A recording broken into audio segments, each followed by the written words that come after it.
guys and girls. This is Kathleen Bradley, and you're listening to TV Confidential. Good morning, Captain. Won't you come on out and play? Wake up the sunshine and share this friendly day.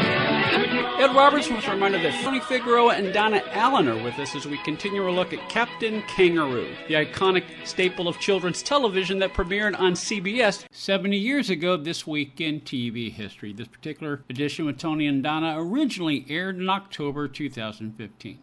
Tony? Each show was ending with the captain and Mr. Green Jeans getting all their tools together because they're building the captain's new place. And that was a big... So I said, before we go, we got to get our tools together. And you see him just pulling out saws and hammers and, putting them in their toolboxes. Yeah, we're going to build the captain's new place. You're going to see it really, really soon. And each episode was ending like that for a while. And then there was a Friday episode. The next time you see us, we're going to be at the captain's new place. So make sure you can join us on Monday because we have a brand new place. And Monday, it was this new place, and they made a big deal out of it. Wow, look at and they're still moving in. They're bringing in grandfather clock. They're bringing everything. People are saying, I'm trying. Mr. Green Jeans got a new barn, and so they're looking for stuff. Oh, that's at the old barn. Go get it. And so they had that all set up, and I'm sure it was very helpful for kids who may have gone through the trauma of moving, yeah. But. That was a huge deal for Bob Keeshan to make sure, and I do remember that. And everybody came along. Mr. Moose was there. Bunny Rabbit was there. You weren't going to leave anything behind. You didn't forget anything, and I was very happy that they did not forget the ping pong balls. Yes. Once an episode, it was usually I love Bunny Rabbit would drop hundreds of ping pong balls, usually on Mr. Moose. No, he would drop it on the captain. And Mr. Moose could drop the ping pong balls. Bunny Rabbit would always be stealing the captain's carrots. It was a funny bit. Yes. I mean, it's simple, but funny. And I was amazed how well Bunny Rabbit played the piano. And Bunny Rabbit was a puppet, didn't say anything. Had glasses. Was obviously very smart because he had glasses. That's right. Yes. But and I don't know if it was just for purposes of filler. They would just have this, beautiful piano music. I don't know if they were trying to introduce kids to Mozart or Bach. I don't remember what he played, but you would have this puppet playing a toy piano, kind of like Schroeder, and very seriously playing the piano. And then they cut back to the whatever was happening there. I thought that was cool. You had Dancing Bear, right, and then a bit called Town Clown, which was Bob Keeshan playing a variation of Clarabelle. Which I never knew that was Bob Keeshan. I did not either. My grandparents said, that's the captain dressed as a clown. Wow. I said, nah. But some of the bits were like, more like silent movie type bits, like he was trying to take a nap, and he kept hearing a train every time he was close to falling asleep, and then he noticed the train was embroidered on his pillow. Ah. And then at the end, he actually reached over to the pillow onto the train and was able to rip the train off of the pillow. And then you just see the empty tracks. Surreal. And he throws it out the window. It's quiet, and he can go to sleep.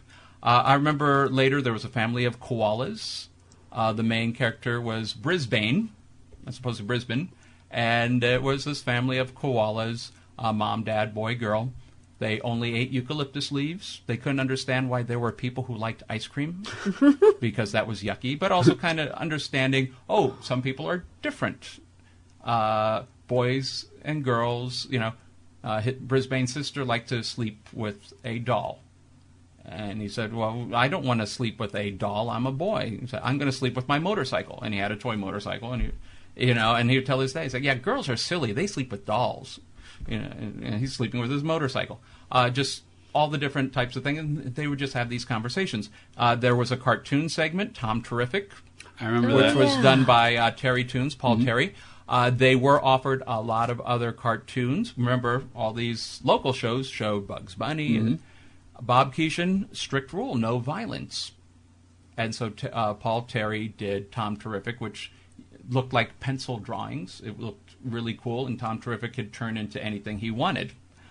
And it was really, to me, it was really, really cool. But any type of cartoons that were presented at that time to him said, no, he did not want any form of violence. And there was also a cereal company that was going to have a sponsorship deal. And I don't remember if that was Cheerios. It was just two boys, and sometimes you'd see them as cowboys or Indians or whatever. And they're always having these adventures. But on the box, they were dressed as Indians, and they had bows and arrows.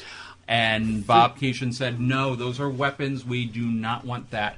And the head of the cereal, whether it was Kellogg's or General Mills, I'm not sure right now, just said, if the captain said so, he's got to be right. And they changed the box for the purposes. Yeah, I mean, I do know Kellogg's was Kellogg's, for many years. I don't remember which one. It was when for some reason, I remember Sugar Pops. It was, Sugar Pops was one of the stores. I think it was Sugar Pops. And later on, Diggum was... because it was those two boys, they were later replaced in the 70s by Diggum. Tim Hollis would know. Tim Hollis is the guy who knows everything about... Diggum was a frog. It was a frog. For Sugar Smacks. Yeah. And I think later they became... Sugar Smacks. And later became Honey Smacks. Yeah. But it was two boys that would just get into adventures. Tim Hollis wrote this great book on cereal characters from the 50s, 60s, and early 70s. Wow. A lot of them. We should have him back on. It's a lot of fun. The captain, Mr. Green Jeans, he was a real farmer. He had a farm. I didn't know that. He had a farm in Connecticut. I'm trying to find the actor's name. Lumpy was the character. He did a lot of other work outside of Mr. Green Jeans. For some reason, I'm thinking Frank. I think his first name was Frank, but his nickname was Lumpy, and that's what he was better known as. He had a farm in Connecticut, and that's where he would go on the weekends. Hugh Branham played. So Hugh Lumpy played. I remember he played a sheriff on the Dukes of Hazzard, one of the neighboring towns. And I remember I was older and I said, "Oh wow, Mr. Green Jeans," playing like the ornery sheriff. Yep. But I do remember one time there was the thing over Friday to Monday. Oh, we're going to all spend the weekend on Mr. Green Jeans' farm. And they had all of the characters at the real farm in Connecticut. Huh. And so you actually got to see Mr. Green Jeans really bale hay and ride the tractor and made... So, I mean, from the kid's standpoint, oh, he really is a farmer. Because you actually are seeing footage of the farm in Connecticut. And I think it was Mr. Baxter and Captain Kangaroo. I don't remember any puppets there. But... they were all doing farm stuff. And then they come back Monday and you see all the stuff from the farm. But remember, Mr. Green Jeans sometimes would bring an animal, which I'm sure a lot of it probably came from the Central Park Zoo or whatever. I remember that. I remember that episode, and I remember wanting to get back to New York. Yeah, to see them do that stuff. And but Bob Keeshan said, every Monday he would come over with fresh fruits or vegetables and all that. So he was always, that was his passion on the weekends, is to tend to his farm. Growing up, I knew that Uncle Al was a guy by the name of Al Lewis, who was married to Captain Wendy. They'd been married. They flew their plane. I knew that I could separate the two. Mm-hmm. And Glenn Ryle was Skipper Ryle, who did weather on the news. He had the kids shows. He was later on Nick Clooney's, George's father's daytime show in Cincinnati. I knew this. Bob Keeshan, I never associated the name Bob Keeshan with Captain Kangaroo because the captain was always the captain. Yeah. When I was very young, Bob Keeshan, as Captain Kangaroo, came to Cincinnati to host a Young People's Symphony, the Cincinnati Symphony Orchestra. And I remember a friend of my mother's and her daughter had gotten tickets and invited my mother and myself. And I don't know what this woman's connection was, but she and her daughter were going to get to meet Bob Keeshan after the show. And, of course, we were there. It was only the four of us. Wow. And I remember the Cincinnati Music Hall. I know where the backstage door is to this day. It's in the same place. And I remember we waited. The concert was over, and the music hall was getting very quiet. And the door opened, and it was Captain Kangaroo. It was in my mind.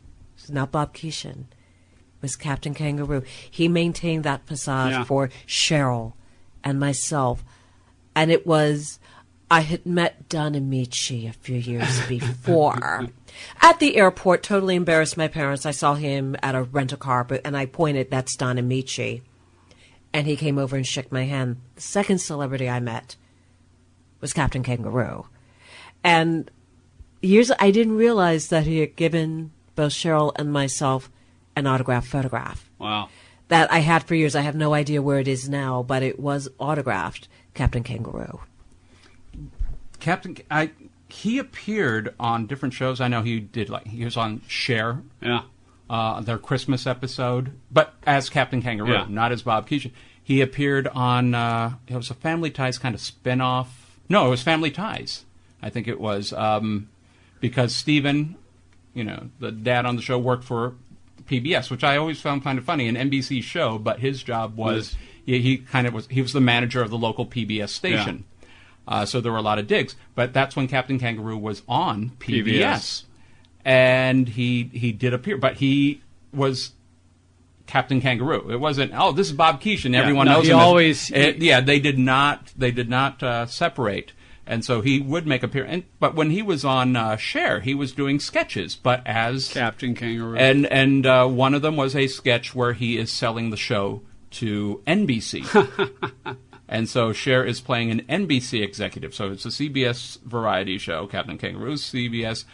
So they, there's a door with a peacock, and she is playing this, straight-laced executive, and he is giving the pitch. And it's like, so you're a captain? And he said, yes. And he said, so, and what happens on your show? Well, I open the show and I say hello to the grandfather clock. And he said, so what is the grandfather? He said, well, it's a grandfather. So it's a real grandfather clock, and you're talking to a grandfather clock. He said, yeah, that's what I'm going to do. And he said, so, and then what else do you do? He said, well, then I talk to Mr. Green Jeans. So is that a pair of green jeans that you just have a conversation with? He said, no, it's a gentleman whose name is Mr. Green Jeans. And just keeps going into the whole premise. And at the end of the sketch, he's like, you know what? I don't think this is right for NBC, but why don't you go over to CBS? They'll buy anything. And that was the whole bit. But yeah, they would do like the musical bit. And I think he did Donnie and Marie too. Yeah. So he was always there. But again, he really did, I think, care about what was going out. The integrity of the show was always very important. And the integrity of his character. Yeah. The integrity of his character, how kids saw him. So he could have fun with it. He could joke.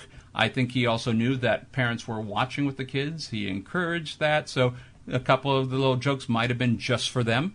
I do remember they did in the summertime, they would take the show on the road. There was a theme park. You probably have been there, Marine World Africa USA. Oh, yeah. Remember they did several shows from there. In Marin County, yeah. In Marin County. Yeah. And so, they would leave the studio once in a while. And, and with them making sandcastles or whatever. And, there were a few times that they would leave. I think they once, they showed where bananas came from. The trip all the way from, the trees in the tropics, all the way.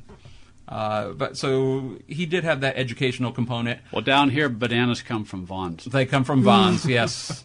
Stay with us, folks. We'll be right back.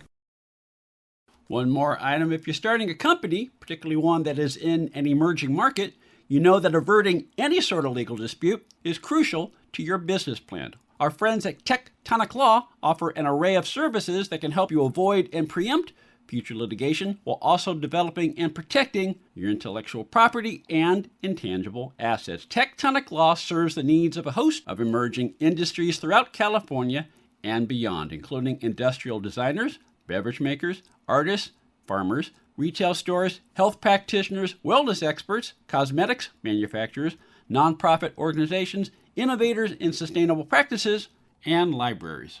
Go to tectoniclaw.com to learn more about how Tectonic Law can help your business thrive. tectoniclaw.com. Rock solid representation for groundbreaking industries. This portion of TV Confidential is brought to us by our friends at Front Porch Realty, the community of realtors in the Northern Bay Area of California that is committed to finding the solution that is best for their clients. Whether you're a first-time home buyer or looking to sell or lease your property in Northern California, call Karen Strain at 415-886-7411 or visit frontporchrealtygroup.com. for more information on how they can help you. Ed Robertson, thanking you for listening to the TV Confidential podcast. If you like what you hear, please hit the subscribe button so that you won't miss our next episode. Hi, this is Mariette Hartley, and you are listening to TV Confidential.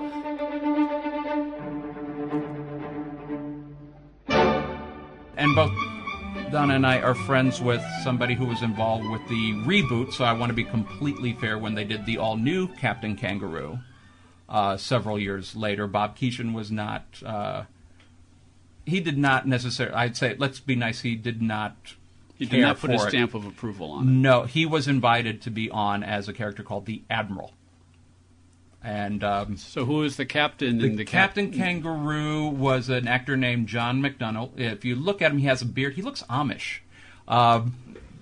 And a very colorful Amishman. But I think they were trying to go back to the nautical element, which I think, over time got lost a little bit with the original captain. And so he looked a little bit more like the sea captain. And it was produced... He looks like John Rhys Davies, the British actor who did Yes! That is a very good, yeah. Different Grandfather the Clock, Bunny Rabbit. Our friend Paul Pastore was Mr. Moose on that show. Wonderful gig for him to get. Yeah. And they shot that show in Tampa, Florida.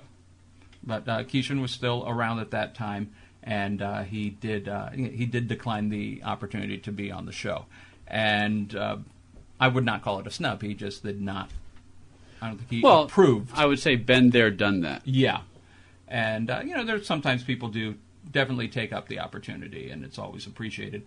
The big problem that the all-new Captain Kangaroo had, it was on the Family Channel. Now, remember the history of the Family Channel.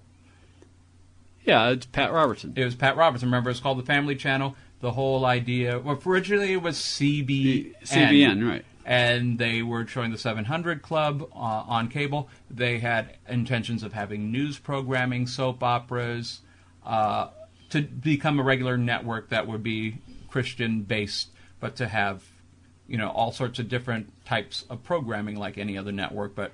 with a Christian base. That was not working out, trying to get a Christian soap opera. I guess nobody would be sleeping with anybody. But then they became the Family Channel. They would be lusting in their hearts. Yes. And the Family Channel, remember Walton's Little House on the Prairie. I think certain episodes were eliminated from the run if they did not approve. And then they made a deal to do Captain Kangaroo. I don't know if it was Fox Family for that brief period, which was also controversial. But they made a deal to show the new Captain Kangaroo. The people involved with Captain Kangaroo were told, 700 Club's going to move an hour later. You're going to take that slot. Pat Robertson had strict verbiage in his contract, even though he sold it to Fox and then later ABC Family. Strict verbiage, 700 Club would not lose its time slot. It stayed in that time slot. So there was some issue over...